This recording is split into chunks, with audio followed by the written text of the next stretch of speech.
Yang terhormat, Bapak Ibu Dewan Juri dan hadirin lainnya. Perkenalkan, saya Bima Priyodakusuma selaku Ketua dari PKM IFK Kontingen FEB UI. Proposal yang kami ajukan adalah Augmented Reality Programs for Disability sebagai solusi kesenjangan penyandang disabilitas. Berikut adalah teman-teman saya yang sama-sama bekerja untuk mengembangkan proyek ini. Dan inilah presentasi kami. Disabilitas adalah hilangnya suatu kemampuan untuk melakukan peran dan aktivitas sehari-hari secara normal. Kondisi disabilitas ini merupakan suatu kondisi yang berkelanjutan dan cukup membatasi pergerakan penyandangnya dalam menjalani kehidupan secara mandiri. Setidaknya terdapat 1 miliar orang atau 15% dari populasi di dunia yang mengalami disabilitas. Salah satu jenis disabilitas yang menempati peringkat 4 pada kategori penyandang disabilitas terbanyak di Indonesia atau meliputi sekitar 7,03% dari total penyandang disabilitas di Indonesia adalah tunarungu. Tunarungu merupakan seseorang yang kehilangan sebagian atau seluruh indera pendengarannya dan berakibat pada kurangnya kemampuan untuk melakukan komunikasi secara verbal.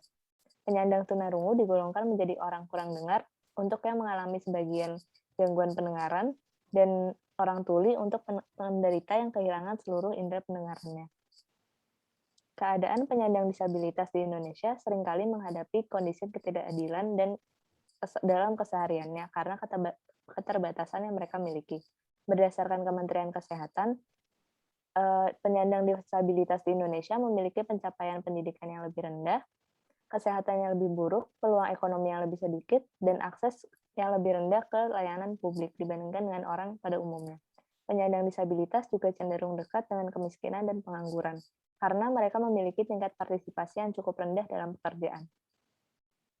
Penyandang tunarungu di Indonesia menghadapi beberapa kesulitan sehari-hari. Mereka akan mengalami kesusahan dalam memahami pengumuman di tempat umum yang disampaikan secara verbal, misalkan pada saat berada di bandara atau stasiun. Penyandang tunarungu tidak bisa mendengar bunyi tanda bahaya. Mereka juga akan menghadapi kesulitan berkomunikasi dengan membaca bibir lawan bicara apabila berada pada ruangan dengan cahaya yang gelap. Masa pandemi seperti sekarang ini juga semakin mempersulit penyandang tunarungu dalam berkomunikasi, karena semua orang memakai masker jika berada di tempat umum. Dengan segala keterbatasan yang dihadapi tunarungu, banyak sekali orang-orang baik di seluruh dunia yang sudah mengembangkan berbagai macam alat ataupun teknologi untuk membantu para tunarungu agar dapat mendengar dan mempermudah proses komunikasi yang mereka lakukan. Alat-alat yang cukup populer digunakan pada saat ini meliputi alat bantu dengar, implan koklea, dan speaker tunarungu. Mengingat urgensi adanya kesenjangan sosial pada penyandang disabilitas, terutama tunarungu yang belum bisa teratasi dengan baik, kelompok kami memberikan solusi futuristik mengenai bagaimana hal ini bisa teratasi hanya dengan satu alat saja. Ide futuristik kami adalah kacamata augmented reality for disability, solusi kesenjangan penyandang disabilitas. Terdapat 3 sistem utama dalam Augmented Reality for Disability. Yang pertama adalah Retina Projection, yang kedua adalah teknologi holografik, yang terakhir adalah additional teknologi yang digunakan, yaitu alat bantu dengar, mikrofon, dan speaker. Cara kerja utama sederhana. Ketika ada seseorang yang berbicara kepada penyandang tunarungu, maka kacamata akan melakukan deteksi bibir dengan menggunakan konsep Natural Language Processing dan Machine Learning, yang nantinya akan ditransfer menjadi visualisasi kata melalui teknologi holografik yang ada pada kamera. Jika penyandang tunarungu ingin memberitahukan aktivitas apa yang ia lakukan, ia cukup memilih pilihan melalui gerakan retina melalui konsep retina projection. Setelah dipilih, maka data tersebut akan ditransfer melalui speaker sehingga lawan bicara dapat mengerti apa yang ia katakan tanpa menggunakan bahasa isyarat. Berikut adalah video singkat mengenai Augmented Reality Programs for Disability.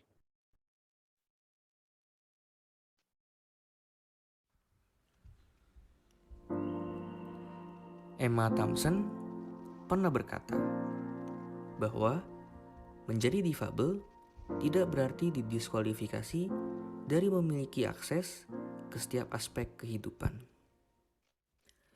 Kondisi disabilitas sejatinya adalah suatu kondisi berkelanjutan yang cukup membatasi pergerakan aktivitas sehari-hari. Terdapat 1 miliar orang atau setidaknya 15% dari populasi dunia yang mengalami beberapa bentuk dari disabilitas.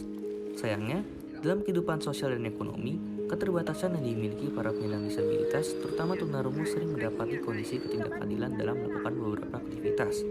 Selain itu, penyandang tunarungu di Indonesia memiliki pencapaian pendidikan yang lebih rendah, kesehatan yang lebih buruk, peluang ekonomi yang lebih sedikit, dan akses yang lebih rendah ke layanan publik dibandingkan dengan orang pada umumnya.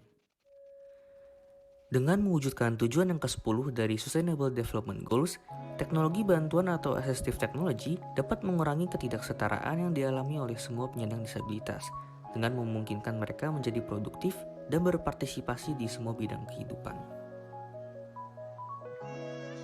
Maka dari itu, kami dari tim PKM GFK FEB UI membuat suatu produk bernama Augmented Reality Programs for Disability sebagai solusi kesenjangan penyandang disabilitas, terutama tunarungu.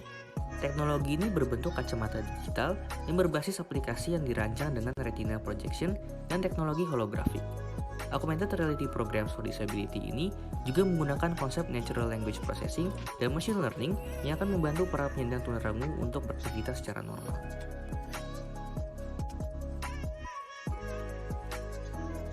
Sistem utama yang kami gunakan adalah retina projection, yaitu teknologi yang menarik tampilan laser langsung ke retina mata.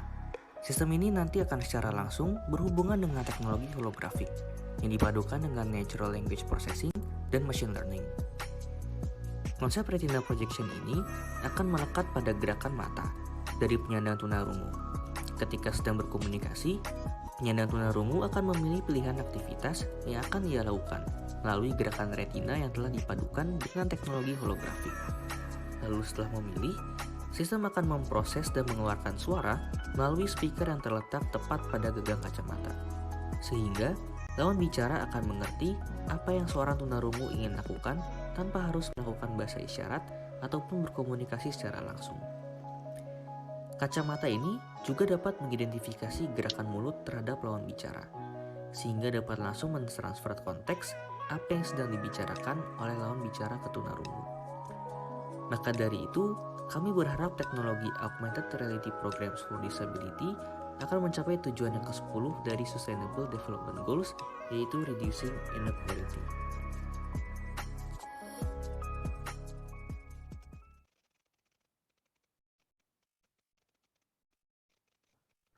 Analisis SWOT terkait teknologi yang ingin kita kembangkan.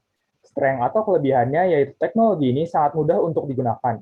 Dengan bantuan aplikasi yang akan membantu memudahkan penggunanya baik dari sisi penyandang disabilitas maupun masyarakat umum, dan kami akan membuatnya dengan fitur-fitur melalui aplikasinya agar aplikasi tersebut ramah digunakan. Weakness atau kekurangannya adalah biaya yang harus dikeluarkan untuk mendapatkan kacamata belum diketahui hingga saat ini. Namun, kekurangan ini dapat segera diatasi secepat mungkin dengan mencari tahu biaya-biaya yang dikeluarkan untuk membuat kacamata tersebut. Opportunities atau peluangnya adalah adanya beberapa teknologi bagian yang dapat digabung menjadi satu agar menjadi sebuah teknologi yang dapat membantu bagi para penyandang tunarungu.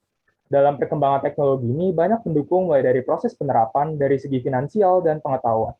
Sedangkan yang menjadi ancaman atau tantangannya adalah kurangnya kesadaran masyarakat luas dan ketertarikannya untuk membantu para penyandang tunarungu. Solusi yang kita dapatkan adalah menumbuhkan kesadaran masyarakat dan juga menumbuhkan rasa empati mereka. Perancangan implementasi yang telah kita buat dilakukan melalui konsep petahelix atau mengaitkan beberapa pemangku kepentingan terhadap proses pengembangan teknologi tersebut. Akademisi menjadi inovator dan developer. Media dapat menjadi fasilitator dengan cara memberikan wadah bagi para inovatornya dalam mengembangkan sebuah inovasi. Masyarakat tentunya akan ikut menjadi pelaku pada teknologi ini serta mendukungnya dalam proses pengembangannya. Pelaku usaha dapat membantu dengan menyediakan bahan yang diperlukan pada pra-perkembangan serta membantu mendistribusikannya untuk digunakan oleh orang yang membutuhkannya. Pemerintah menjadi akomodator baik dari sisi perlindungan ide dan mendukung dari segi finansial serta dukungan lainnya. Kami juga melakukan perencanaan timeline implementasi yang akan digunakan dalam mengimplementasikan ide kami dalam kurun waktu 20 tahun. Di mana dari tahun 2021 sampai 2023 merupakan tahap riset oleh pakar teknologi. Di tahun 2023 sampai 2025 adalah tahap implementasi dan pembuatan produk. Dilanjutkan pada tahun 2025 sampai 2026 merupakan tahap trial test produk. Dan di tahun 2026 sampai 2040 merupakan tahap pendistribusian produk. Maka dari itu, berdasarkan urgensi yang ada, teknologi ini diharapkan mereduksi kesenjangan yang ada pada tunarungu. Sekian dan terima kasih.